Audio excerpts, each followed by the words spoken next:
नमस्कार। G20 सम्मेलन शुरू हो गया है और मेहमान आना शुरू हो गए हैं।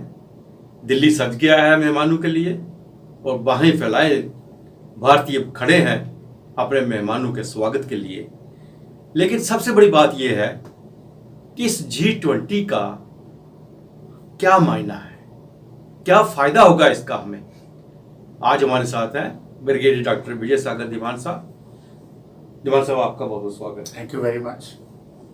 बहुत जोरों शोरों से काम हो रहा है, स्वागत की तैयारी हो रही है, पूरी दिल्ली जो आंखें मिचाए बैठी हैं और हम यूं कहें कि एक भारत के लिए एक बहुत बड़ी बात है ये G20 का होना।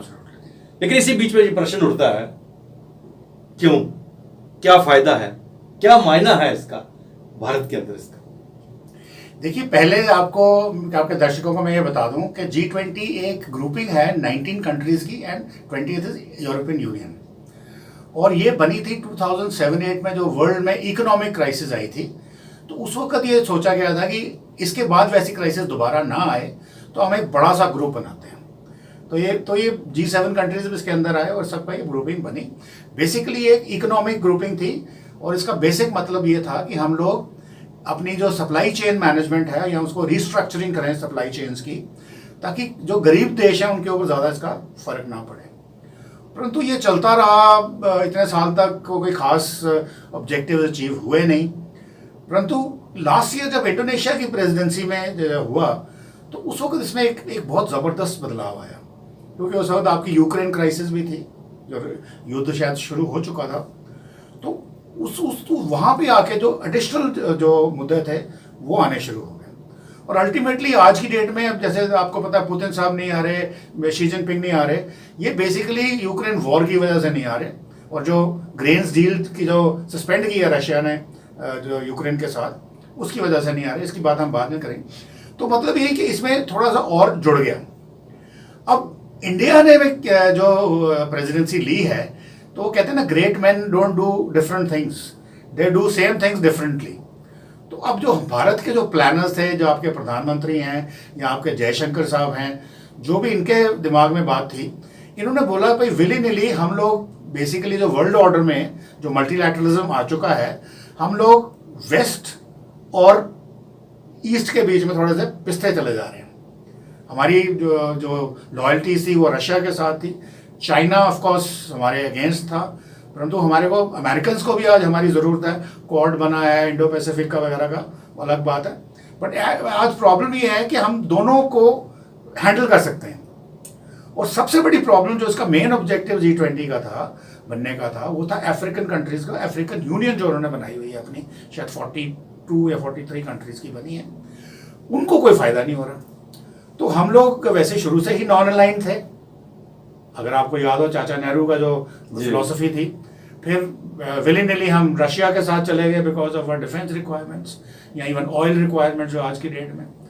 तो उसकी वजह से क्या हुआ कि जो अफ्रीकन कंट्रीज है, जिसको हम ग्लोबल साउथ कहना शुरू कर दिया आजकल हमने, वो फिर भी पिछड़ा ही रह गया। तो उस ग्लोबल साउथ को आगे लाने के लिए जो हमारे प्राइम मिनिस्टर मोदी साहब हैं, उन्होंने जो इनिशिएटिव लिया है, तो वो उसके हिसाब से लिया है। अब उसको करने के लिए एक बहुत ही एम्बिशियस प्रोग्राम शुरू किया गया है, जो आज कल या परसों हुआ जाए कहा जाएगा। बट उसमें हमारी इतनी ज़्यादा एक्सपेक्टेशन नहीं रहेंगी, क्योंकि इस वक्त यानी कि मैं बोलूँगा किस्म की खिचड़ी पक गई हुई है। हालांकि 20 मेंबर्स हैं, बट उसके अलावा 29 मेंबर्स और भी इनवाइटेड हैं। कोई डायलॉग पार्टनर है, कोई इन्विटेशन पे आया हुआ है, तो काफ़ी सारे लोग हैं। तो यहाँ पे एक कंसेंसस लाना मेरे को लगता है बहुत ही मुश्किल काम है, specially in wake of what is happening in Ukraine and Russia. लेकिन इन सब एक चीज़ है, इसका टूरिज्म का एक पार्ट जो था G20 का जम्मू कश्मीर में हुआ, तो उस वक्त ऐसा लग रहा था कश्मीर सज गया, बहुत खूबसूरत बन गया, वहाँ के बाजार सज गए, काफ़ी डेवलपमेंट हुई। लेकिन लग रहा था कि शायद कोई बहुत बड़ी इन्वेस्टमेंट यहाँ पे आएगी जम्मू कश्मीर को लेकर। कश्मीर में जो कुछ भी हुआ, जम्मू में कुछ भी नहीं हुआ। इन्वेस्टमेंट कोई अभी तक आई नहीं, ऐसी कोई लगी नहीं। अब दिल्ली के अंदर जिस तरह से दिल्ली खूबसूरत बन गई है, सारा काम वहाँ पे हो रहा है, यहाँ पे सोने चांदी की थाली और उनमें खाना परोसा जाएगा।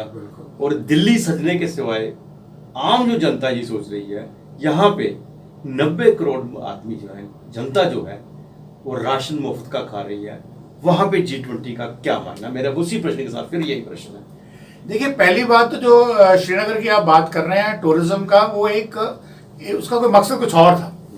वो दुनिया को दिखाना था कि भाई देखो यहाँ पे कोई डिस्टर्बेंस नहीं है, सब कुछ नॉर्मल है, और वो शायद उसमें कामयाब हुए भी। और जहाँ तक इन्वेस्टमेंट की बात करते हैं, आपकी यूएई की एक इन्वेस्टमेंट काउंसिल जो है, उन्होंने अपना ऑफिस बना लिया है श्रीनगर में, और उन्होंने ऑलरेडी बहुत सारी प्रोजेक्ट्स का ऐलान कर दिया है। वो किस टाइम फ्रेम में आते हैं वो देखेंगे।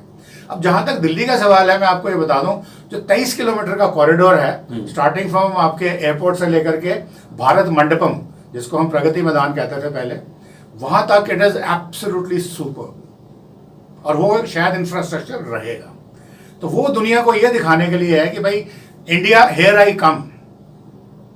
तो ये एक अनाउंसमेंट है दुनिया को कि देखो हम चांद पे भी पहुंच गए, हमारे पास एंटी सैटेलाइट वेपन्स हैं, हम लोग बड़ी जल्दी नेट एक्सपोर्टर्स बन जाएंगे, और हम दुनिया को भी मदद कर रहे हैं। हमारे पास एक सरप्लस ग्रेन्स भी हैं, सब कुछ है हमारे पास। सारा ये है जो सप्लाई चेन मैनेजमेंट की जो मैंने बात करी, वो सारी की सारी शिफ्ट हो रही है from China to India, because India is becoming, India is a large market, और बहुत सारी जो ईज ऑफ डूइंग बिजनेस के जो स्टेप्स लिए जा रहे हैं वो काफ़ी सक्सेसफुल हैं। तो उस हिसाब से हमें बहुत फ़ायदा होगा। परंतु यहाँ पे अभी देखना ये है कि हम ग्लोबल साउथ अफ्रीकन कंट्रीज, हमें वहाँ पे इतनी ज़्यादा क्यों उनके साथ है? वो इसलिए क्योंकि चाइना ऑलरेडी वहाँ पे बहुत ज़्यादा पैठ बना चुका है। चाइना सॉफ्ट लोन्स देता है, जो देखने में सॉफ्ट लोन लगते हैं, बट एक्चुअली वो है economic terrorism. At some point in time वो बेचारे कंट्रीज फंस जाते हैं, जैसे श्रीलंका के साथ हुआ, पाकिस्तान के साथ हो रहा है, और म्यांमार के साथ हो रहा है। तो इस तरह से वो जो फंस जाते हैं लोग। तो हम चाहते हैं कि चाइना ही के जो, अगर हमको वर्ल्ड पावर बनना है, तो चाइना का जो ये मूव है, जो उसने अफ्रीका में जाना है अफ्रीकन यूनियन के साथ, उसको हम कर्टेल कर सकें। तो वो कंसेंसस अगर बनेगा, नहीं बनेगा, कैसे होगा? यहाँ जो जैसे अभी मैंने बोला, इंडोनेशिया लास्ट ईयर जब हुआ था तो यूक्रेन वॉर हुई, तो वहाँ पे भी कोई जॉइंट कम्युनिके वहाँ नहीं बना। उन्होंने सिर्फ खाली समरीज दी, summaries from the chair, but not as a joint statement जो करके कि उसके ऊपर हम एक्ट करेंगे। अब ये एक चैलेंज है। अगर यहाँ इंडिया एक जॉइंट स्टेटमेंट साइन करवा लेता है सबसे, देन ऑफ कोर्स ये हमारा एक स्टेप होगा, may be a baby step to becoming a world power. जैसे हम बोलते हैं कि 1000 साल पहले हमारा शेयर वर्ल्ड जीडीपी में 63% था। उसके बाद जब तक अंग्रेजों ने किया तो हम 2% कुछ रह गए, और आज फिर वापस बाउंस बैक कर रहे हैं। Our economy is 5th largest, ahead of UK जिन्होंने हमें लूटा, एंड तो this will be a baby step towards that side. लेकिन जब आपने चाइना की बात की है, तो चाइना में तो प्रेसिडेंट आ नहीं रहे हैं, क्या वो पाकिस्तान के दबाव पे आए या कोई और बात है? नहीं, दबाव मेरे ख्याल में पाकिस्तान का नहीं। जो मेरा एनालिसिस ये है कि पुतिन साहब नहीं आ रहे। पुतिन साहब भी नहीं वो आ रहे। उन्होंने डायरेक्टली प्रधानमंत्री से मैसेज कर दिया, और शायद उनके भी कई रीजन हो सकते हैं। प्राइमरीली हो सकता है वहाँ लड़ाई चल रही है, नहीं, he should be absent from the country at this time. और दूसरा रीज़न ये भी है कि इंटरनेशनल कोर्ट में उनको वॉर क्राइम के चक्कर में उनके अगेंस्ट वारंट निकल चुका है ऑलरेडी। जैसे उन्होंने बोला मैं नेक्स्ट ईयर साउथ अफ्रीका नहीं जाऊंगा, वैसे ही हो सकता है। हालांकि इंडिया उसका सिग्नेटरी नहीं है, बट शायद वो उसका चांस नहीं लेना चाहते। अब ये जब वो नहीं आ रहे, और यहाँ पे जब G20 में सारे के सारे वेस्टर्न नेशन हैं, G7 वाले, आपको पता ही है, नेटो वेटो सारे जितने हैं, अगर वहाँ पे यूक्रेन वॉर होती है तो वहाँ पे शी जिनपिंग जो थे वो अकेले पड़ जाते हैं। It would have been 2 versus 18। शायद उस सिचुएशन को वो अवॉइड कर रहे हैं। और इंडिया की क्या प्रॉब्लम है? इंडिया रशिया के साथ भी है और अमेरिका के साथ भी है, और पूरा का पूरा नेटो जो प्रेशर है इंडिया के ऊपर, किसी तरीके से आप इसको बोलो this is A Russia Ukraine war. तो इंडिया जो है इस वक्त बड़ा ही वो टाइट रोप कर रहा है कि वॉर शब्द का इस्तेमाल ना किया जाए। तो let's see how do they get over it. क्या एजेंडा हो सकता है प्राइम मिनिस्टर का इसमें? प्राइम मिनिस्टर का एजेंडा जो मुझे लगता है वो प्राइमरीली होगा कि हमने दुनिया को ये बोलना है कि भाई जो हमारी जीडीपी सेंट्रिक अप्रोच है वर्ल्ड ओवर, कि हमारा जीडीपी बढ़े, इसको हम ह्यूमन सेंट्रिक करें, ताकि ये जो पेंडेमिक्स होती हैं, अभी पेंडेमिक क्या हो, कितने कंट्रीज ने पेंडेमिक का फायदा भी उठाया। वैक्सीन उनके पास थी, या उसको ओवर प्राइस कर दिया गया, या कुछ कंट्रीज को मना कर दिया गया नहीं देना, वहाँ भी पॉलिटिक्स चली। तो उन सब चीज़ों को हम अगर कम कर दें हम ह्यूमन सेंट्रिक आ जाए, फिर हमारी जो ये हमने जो न्यूक्लियर बॉम्ब्स हैं या बड़े बड़े जो हमारे पास हथियार हैं, जहाज हैं, ये सारे का सारा बजट जो होगा this will be spend on the human development and that will be good for the planet. पहला तो ये है। सेकेंडली जो है, ये मैंने बोला ग्लोबल साउथ इकट्ठा हो जाएगा। पहली बार African Union will have some voice.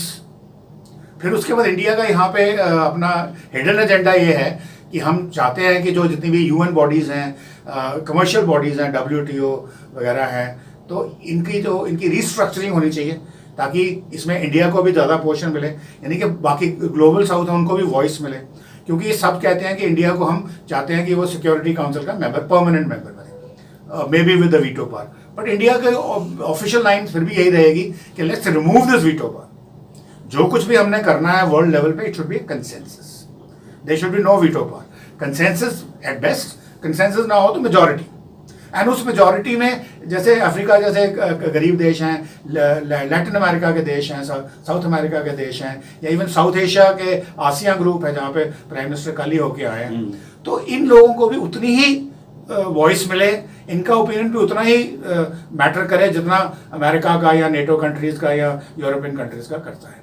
तो that will be probably next this thing. और फिर उसके बाद वर्ल्ड सेंट्रिक अप्रोच, आपको पता ही है, प्रधानमंत्री रोज बोलते हैं क्या वासुदेवम कुटुंबकम, one earth one family and shared future. तो ये बातें देखने में तो बहुत अच्छी लगती हैं, बट इस पर कंसेंसस लाना, लेट्स सी। जो हमारे शेरपा काम कर रहे हैं और हमारे जयशंकर साहब जो काम कर रहे हैं, ये they are thorough professionals and dedicated people, और ये कोई पॉलिटिक्स नहीं करते, और कोई अपने छोटे मोटे दाएं बाएं जो हम 98% ऑफ अस डू रहे हैं, ये उन्हें नहीं पड़ता। तो आई एम श्योर कुछ रिजल्ट लाएंगे, ये आपको संडे को पता चल जाएगा। तो उम्मीद करते हैं कि हम G20 जो है भारत के लिए एक शुभ लाभकारी होगा। फिर भी भारत का एक बहुत बड़ा नाम है, G20 को होस्ट करना भी एक बहुत बड़ी होस्ट करना। देखिए ना, वर्ल्ड बैंक ने अपनी रिपोर्ट्स देनी शुरू कर दी हैं। इंडिया की जो डिजिटलाइजेशन हुई है, दे स्टार्टेड प्रेजिंग इट।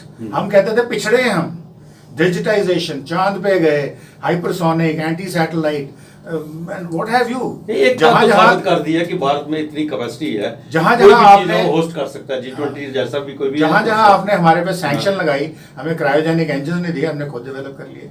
अभी आज बाइडेन साहब क्या कर रहे हैं, बैठ के 1-to-1 जो मोदी के साथ हो रही है, वो डिसाइड कर रहे हैं कि HAL में अपना जेट इंजन की फैक्ट्री लगाएंगे।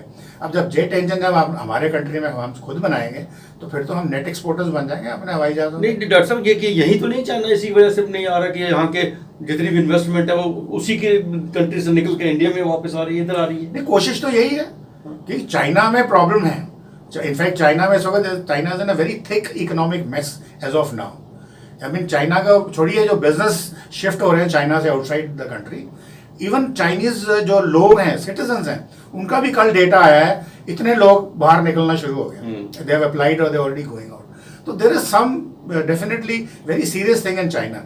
बट अब हमारे यहाँ क्या प्रॉब्लम है, अब हमारे यहाँ अगर शिफ्ट करना है तो बेंगलोर में क्या हुआ, पूरी फैक्ट्री को रैंसैक कर दिया। उड़ीसा में उन्होंने वो इतना बड़ा सोलर प्लांट लगाया था, वो सारा तोड़ दिया। लेफ्टिस्ट, कम्युनिस्ट जो भी हैं, चलो they all motivated of course by the Chinese और द जॉर्ज सोरोस और न्यूज़ क्लिक्स, ऐसे बड़े दो इंडिया के दो दुश्मन पैदा हो गए। बट फिर भी हमारी गवर्नमेंट की तरफ से एक बड़ा डिटर्मिन्ड स्टेप है कि हम ईज ऑफ डूइंग बिजनेस लाएंगे, वो बड़ा जरूरी है। और हम जो हर सिंगल विंडो क्लियरेंस देंगे, जो हमारा रेड टेपिज्म है, ब्यूरोक्रेसी है, उसको निकालेंगे ताकि यहाँ मैन्युफैक्चरिंग हो। मैन्युफैक्चरिंग से हमारा GDP बढ़ेगा, एम्प्लॉयमेंट बढ़ेगी, और फिर हमारी जितनी भी ब्रेन ड्रेन, अब ये देखो सिलिकॉन वैली जो थी वो कौन चला रहा था, वो इंडियंस ही चला रहे थे। और आज भी अगर वर्ल्ड लेवल पे जो बड़ी बड़ी ऑर्गेनाइजेशन है, उनके मैक्सिमम CEO, वर्ल्ड बैंक का जो आपका बॉस है वो बंगा साहब है, आपके of course not Indian but Indian origin. तो लाइकवाइज जो आपकी ब्रेन ड्रेन है वो सारी जानी बंद हो जाएगी, और यहाँ पे सब कुछ मैन्युफैक्चर होना शुरू हो जाएगा।